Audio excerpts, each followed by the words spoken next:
तो भाई रात को तो लेट तक सोना नहीं और सुबह लेट तक उठना नहीं, ये सब तो मेरी आजकल आदत से बन चुकी है। तो हेलो मेरी बहनों और उनके भाइयों, सुबह उठकर भी 1 घंटे तक मैं बेड पर ऐसे पड़ी रहती हूँ ड्यू टू माई आलस। तो भाई आज मैं उठी तो मैंने देखा चाची जी कर रही थी कपड़ों की सफाई एंड उन्हें मुझे भी एक काम दे दिया था, बहुत जिम्मेदारी से, बहुत सोच समझ के उन्हें मुझे काम दिया था कूलर की सफाई करने का। भाई तो भाई पहले तो दादी और चाची ने मिलकर उस कूलर को तो उसके स्टैंड से हटा दिया, उसके बाद भाई मैं लग गई थी उस कूलर को पूरी अच्छी सफाई करने के लिए। और भाई मेरे को इस वक्त मेरे भाई की बहुत ज्यादा याद आ रही थी, मतलब अगर वो दोनों होते तो पक्का फॉर श्योर ये कूलर मैं साफ नहीं करती, वो दोनों मिलकर साफ करते। बट अब वो दोनों है नहीं, अकेली मैं यहाँ पे हूँ, तो बस ये काम मिल गया था मेरे को। तो भाई पूरी जी जान लगा के मैंने भी कूलर को एकदम अच्छे से साफ कर दिया था। और भाई काम मैं करूँ और उसमें कोई गड़बड़ ना हो, ये बात तो तुम लोग भी अब तक समझ गए होंगे। भाई तो मैं कूलर को जैसे साफ कर रही थी तो इसका जो मोटर और उसका जो पाइप है ये पता नहीं कहीं से ज्वाइंट तो कैसे था और पता नहीं मैंने कैसे उसको तोड़ दिया भाई। और तभी की तभी मेरी दादी वहाँ पे आ गई थी। मैं कोई उल्टा काम करूँ उस टाइम 100% कोई ना कोई घर वाला मेरे पास आ ही जाता है। कूलर की सफाई को फाइनल टच देने के लिए हमारी चाची जी आ गई थी एंड देन फाइनली हमारा कूलर हो गया था एकदम साफ। और भाई तुम सब छोड़ो, तुम ये देखो, मतलब ये इतनी बड़ी बाल्टी रोज डेली भर के लस्सी की भाई ये भैंस को पिलाई जाती है। मतलब हमारी भैंस भी इतनी एक्सपेंसिव चीज पीती है, मतलब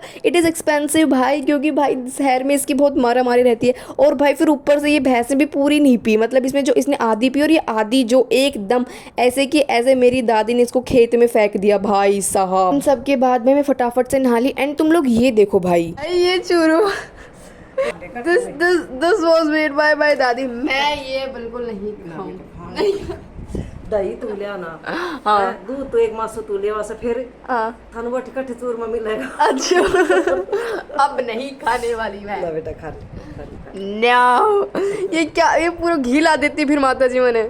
मूत्रा मिला के खा ले। बिल्कुल नहीं खाऊंगी तो मैं सब्जी रोटी खाऊंगी, बात खत्म। भाई मेरी दादी का बस चले तो मुझे भर भर के प्याली घी के पिला सकती है, बट यार गाइस यही दादी का प्यार होता है and I am so lucky कि मेरे पास इतनी प्यारी सी दादी है। इन सब के बाद मैं और ये छोटा पहलवान लग गए थे खेलने। भाई मुझे ये नहीं समझ में नहीं था इन छोटे बच्चों में इतनी ज्यादा एनर्जी भाई आती कहाँ से, पूरे दिन इतने एनर्जेटिक रहते हैं भाई साहब। अगर मैं इतनी एनर्जेटिक रहती ना भाई, प्रधानमंत्री मैं ही होती फिर इस देश का इस वक्त। इतनी ही देर में आ गए थे पार्सल वाले भैया पार्सल को लेकर, तो मैंने फटाफट से पार्सल को रिसीव किया भाई। और भाई ये पार्सल मेरे नहीं था, ये मेरे चाचा जी का था। तो भाई मैं इसको बिल्कुल भी नहीं छेड़ रही थी, बट इस बच्चे को कुचरने इतने ज्यादा थे कि इसको ये पार्सल खोल के रखते, इतने खूब ट्राई किया इस पार्सल को खोलने के लिए। तो इसका माइंड डाइवर्ट करने के लिए मैं इसको ले गई थी छत पे। सो गाइस व्लॉग करती हूँ यहीं पे एंड मिलते हैं कल के एक न्यू व्लॉग में। Till then tata bye bye.